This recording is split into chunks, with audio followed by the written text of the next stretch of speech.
Los hombres lagarto siempre estaban en pie de guerra. Después de milenios de aislacionismo, se lanzaron al mundo cuando más se le necesitaba. Avanzaban desde el primitivo continente de Lustria, cohortes de disciplinados guerreros saurios, acompañados de bestias gigantes con escamas, llevados a la guerra por unos hechiceros de poder inimaginable conocidos como magos sacerdotes Slann.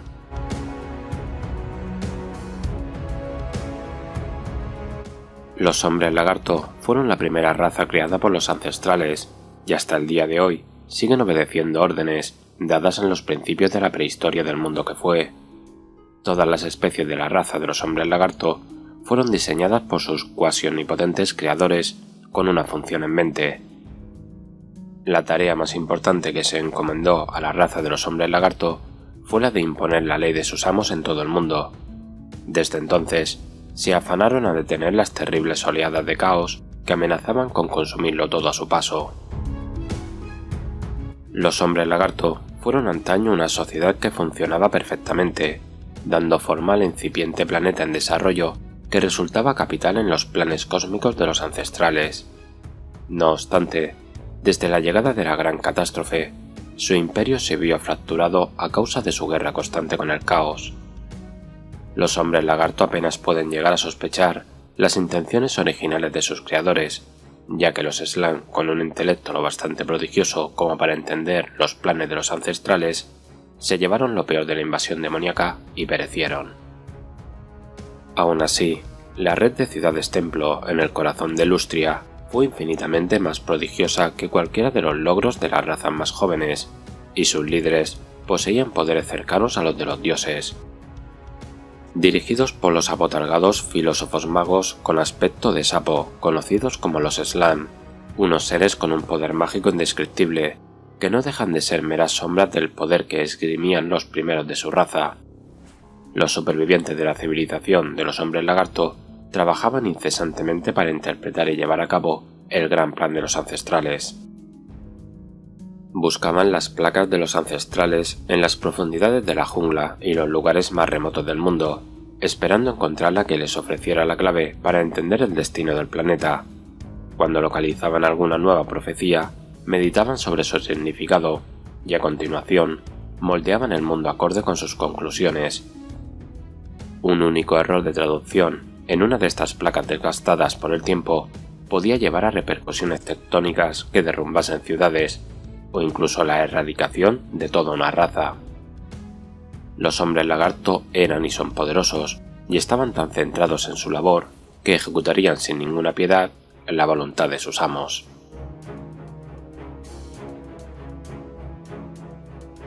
La casta de guerreros de los hombres lagarto se conocían por el nombre de saurios. Eran enormes criaturas lagarto con constituciones anchas que le permitían atravesar las densas junglas de Lustria únicamente con su fuerza bruta. Como todas las otras razas servidoras de los hombres lagarto, los saurios no nacen, sino que desovan, como ejemplares totalmente formados, arrastrándose desde sus pozos de desove subterráneos de unidad en unidad. Todos los saurios de determinado regimiento habrían desovado juntos y compartirían un mismo color y marcas de nacimiento. Actuaban con una espeluznante sincronía reptiliana que evidenciaba una conexión primordial con sus camaradas, sin ningún lugar para la duda en sus simples cerebros. De hecho, su comportamiento era tan extraño que cabía preguntarse si sentían algún tipo de emoción. No aprendían sus habilidades marciales, sino que las llevaban impresas en su memoria genética y en sus almas. Conocían por instinto la mejor manera de combatir, masticando y apresando a sus víctimas en sus mandíbulas de cocodrilo, golpeando con sus musculosas colas, a la vez que golpean con los brazos armados con garrotes llenos de peligrosos pinchos. Sus cuerpos húmedos de sangre fría estaban tan preparados para la defensa como lo estaban para el ataque, y todo desove de saurios sabía cómo trabar sus cabezas y sus afilados escudos para formar un muro escamoso de hueso, cuerno y metal para detener la contracarga del enemigo. La élite dentro de la especie de los saurios, la guardia del templo, ejemplificaba la naturaleza entregada a la vez que mortal de esta raza. Llevaban cascos con cuernos hechos con los cráneos de bestias feroces, y no se limitaban a actuar como guardaespaldas de los Slann en el campo de batalla, sino la guardia vigilante en los lugares más sagrados de sus tierras natales.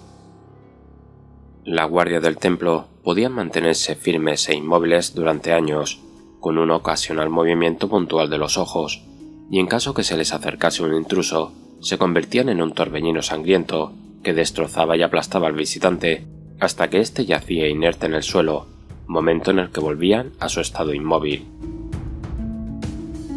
Tal vez la única vulnerabilidad real de los saurios era su evidencia incondicional de esclavo.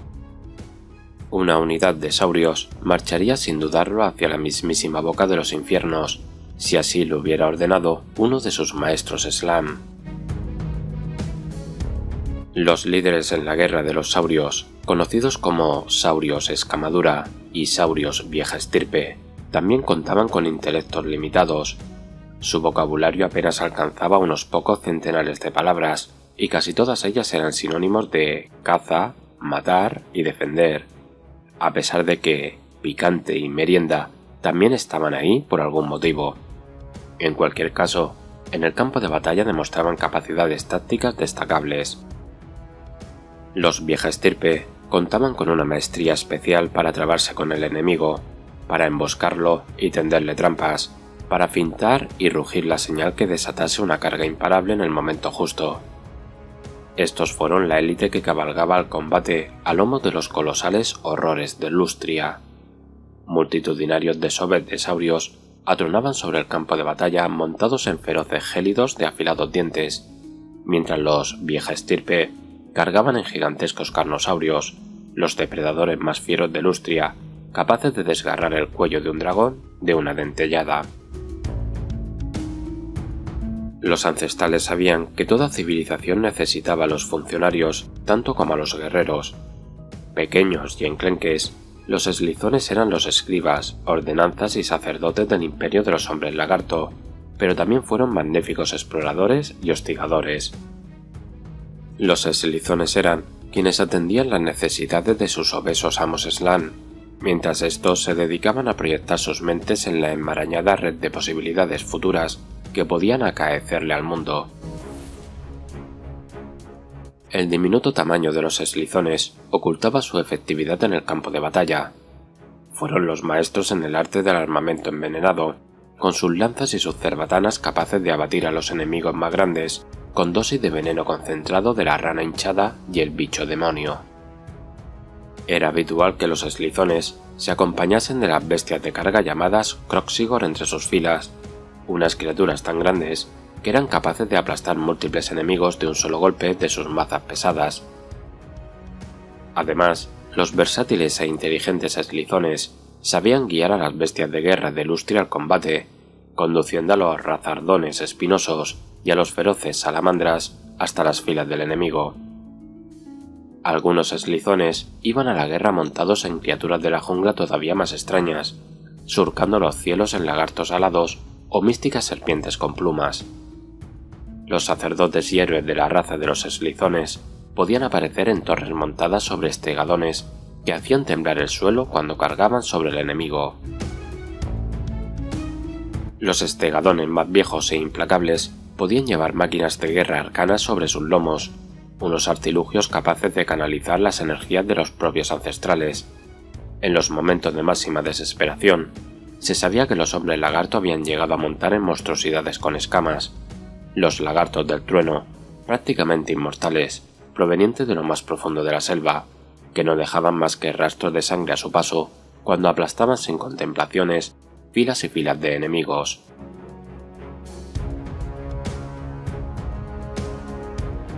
La red invisible de poder que abarcaba todo el mundo que fue era la herramienta primordial de los Slann en su interminable misión para restaurar el gélido orden en el mundo. Era una red que permitía que los ejércitos de hombres lagarto accediesen a los confines más remotos del planeta, viajando por caminos ocultos de ciudad-templo a ciudad-templo, apareciendo sin advertencia ninguna sobre aquellos que se interponían en los planes de los maestros. A pesar de que su imperio fue un triste reflejo de la gloriosa majestad que antaño tuvieron, los supervivientes de los hombres lagarto fueron incansables e implacables en la consecución de sus fines, y cuando reunían los grandes ejércitos de Lustria eran capaces de hacer cambiar el curso de la historia. Si los hombres lagarto desenterrasen una placa que les ordenase erradicar a todas las demás razas de la faz de la Tierra, se hubiesen aprestado a ello sin un momento de duda.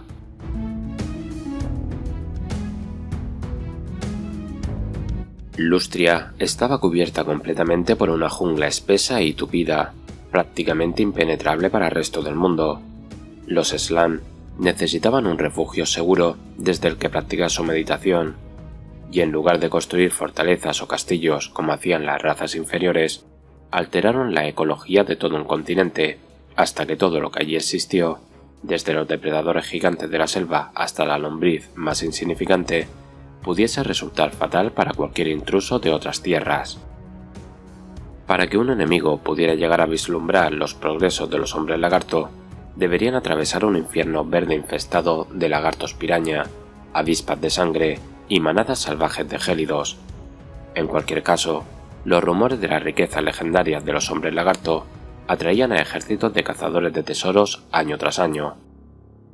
Muy pocos de ellos llegaban a regresar, pero los que lo lograban solían hacerlo acompañados de riquezas inimaginables.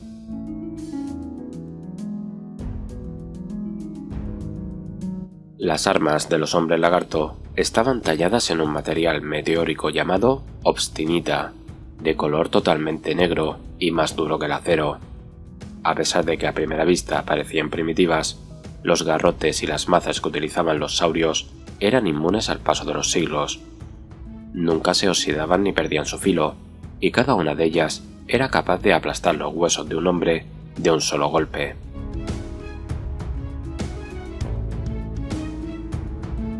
Cuando una camarilla de jóvenes caballeros bretonianos examinó el desgastado Tapestry du Monde en las salas de Couron, se emocionaron al descubrir cómo una sección del antiguo mapa estaba señalada con el lema «Aquí hay dragones». Antes de que terminase la semana, los jóvenes y ansiosos caballeros habían reunido una expedición de 600 caballeros más, ávidos de gloria. Vaciaron las arcas de sus ducados y alquilaron un galeón que les llevase hasta el Golfo de Medes, situado en el extremo de las junglas del sur. Los caballeros montaron decididos hacia la selva, hicieron sonar sus cuernos con la esperanza de encontrar uno o dos dragones a los que derrotar sin demasiado esfuerzo, y volver victoriosos a casa donde les esperaría un baño caliente y la adulación de las cortesanas. Lo que encontraron los caballeros terminó siendo mucho más de lo que se esperaban. Un enorme ejército de hombres lagarto se precipitó desde lo más profundo de la selva, un batallón tras otro de guerreros saurios y cohortes de eslizones aprestándose a la batalla.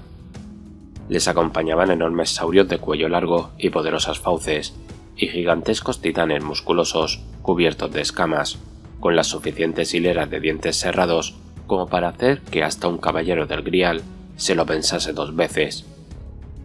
Los jóvenes caballeros combatieron con valor, pero se vieron inevitablemente superados y sin esperanza. Las bestias de la jungla comieron bien aquella noche.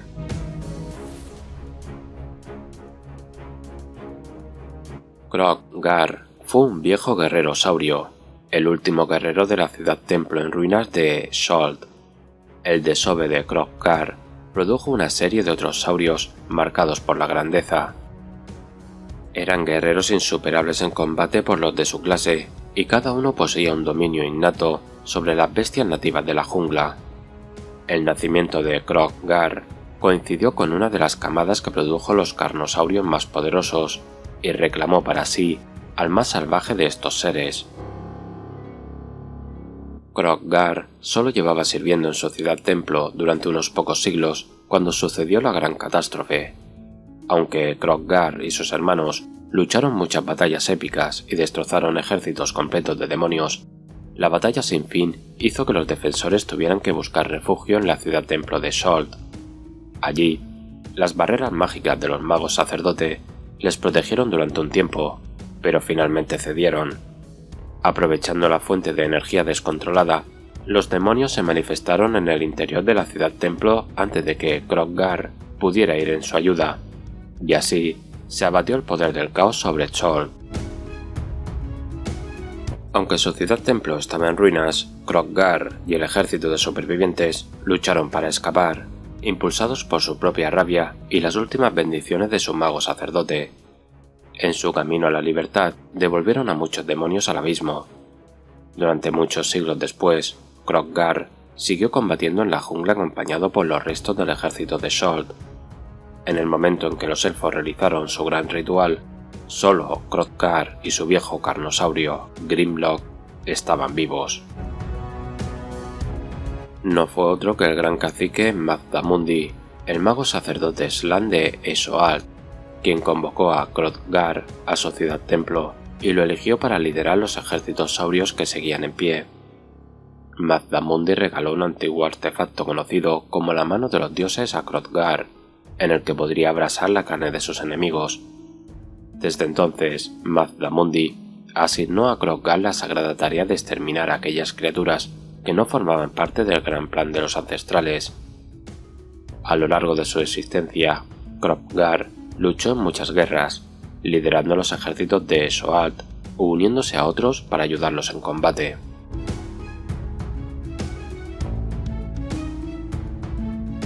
En criptas ocultas, en lo más profundo de los templos más antiguos, se encontraban los sagrados restos momificados de los Slan fallecidos. El espíritu de un mago sacerdote muerto a menudo permanecía cerca de los restos físicos, y una energía mágica crepitaba alrededor del cuerpo momificado. No se sabía de qué manera podían alterar el devenir del mundo corpóreo los espíritus de estos Slan, pero muchos profetas creían que su influencia era sustancial, si no totalmente evidente. El venerable cacique Croak fue el mayor y más reverenciado de los sacerdotes eternos. Se dice que fue el primer Slan nacido y el más poderoso del primer desove. Como era una parte básica del gran plan de los ancestrales, su espíritu se negó a abandonar este plano de existencia cuando su cuerpo fue dado muerte. En la ciudad-templo de Itza, las tablillas que relataban la historia de los Slan contaban que el cacique Croak estaba presente en el nacimiento del mundo y, por lo tanto, destinado a ver su final. Todos los que miraban los ojos entrecerrados de este Slan podían sentir el inmenso poder que todavía residía en él. El cacique Croak fue el último Slan de la primera generación en morir durante el primer advenimiento del caos. En las paredes de su tumba se relataba cómo resistió a las fuerzas del caos. En estos pictogramas se explicaba que el cacique Croak desterró a una docena de grandes demonios y terminó con ejércitos de miles de demonios con la única ayuda de su magia. Luchó durante meses, tiempo en el que sus hermanos cayeron uno tras otro frente a las huestes demoníacas. Al final, el cacique Croak también sucumbió ante las implacables e interminables hordas de demonios. Aunque los demonios acabaron con su vida terrena, no pudieron dañar su poderoso espíritu, que se negó a abandonar el mundo material. Las criaturas antinaturales fueron devueltas a su plano de existencia cuando intentaron acabar con el blanquecino y cegador espíritu del Slan. Cuando su cuerpo caído fue llevado de vuelta a Itza, sus supervivientes lo cubrieron con láminas de oro y con inscripciones sagradas. Lo prepararon para la otra vida como si se tratase del ser más cercano a los dioses. Su cadáver preservado fue una reliquia extremadamente sagrada que databa del tiempo en el que el gran plan, bajo la atenta mirada de los ancestrales, aún llevaba la dirección correcta. En tiempos de grandes ceremonias, sus restos momificados se sacaban de la cripta en la que reposaba. Resplandeciente por el oro ritual que cubría su cuerpo, este arcaico sacerdote eterno tomó parte en incontables batallas a lo largo de los siglos, con su cuerpo sin vida sentado serenamente en un antiguo trono. Todos aquellos en presencia de Croak recibían una lección de humildad, porque él estuvo presente en miles de generaciones, e incluso los elfos percibían su propia mortalidad en presencia del Slan. En vida, Croak fue testigo del auge y caída de muchas civilizaciones. Vio continentes emerger del mar y volver a hundirse en las aguas, y fue el instrumento de la creación y destrucción de montes y montañas. Mientras razas enteras florecían y se extinguían, el Slan permanecía sentado en su trono, viendo cómo el mundo cambiaba. En batalla, el espíritu despertado del cacique Croak podía sentirse alrededor de su cuerpo momificado. Los hechiceros más poderosos podían ver este anciano espíritu, una forma de luz pura flotando en el aire de la que emanaba una aura de poder sin igual.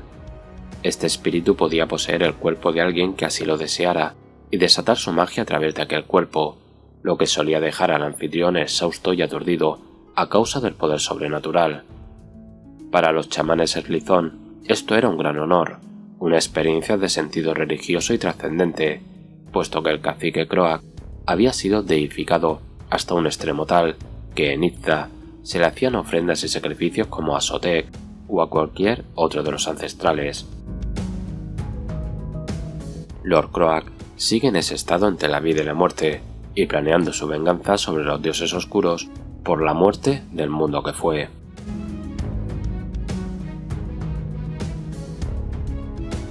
El cacique Mazdamundi fue el mayor y más poderoso de todos los magos sacerdotes vivos durante el fin de los tiempos.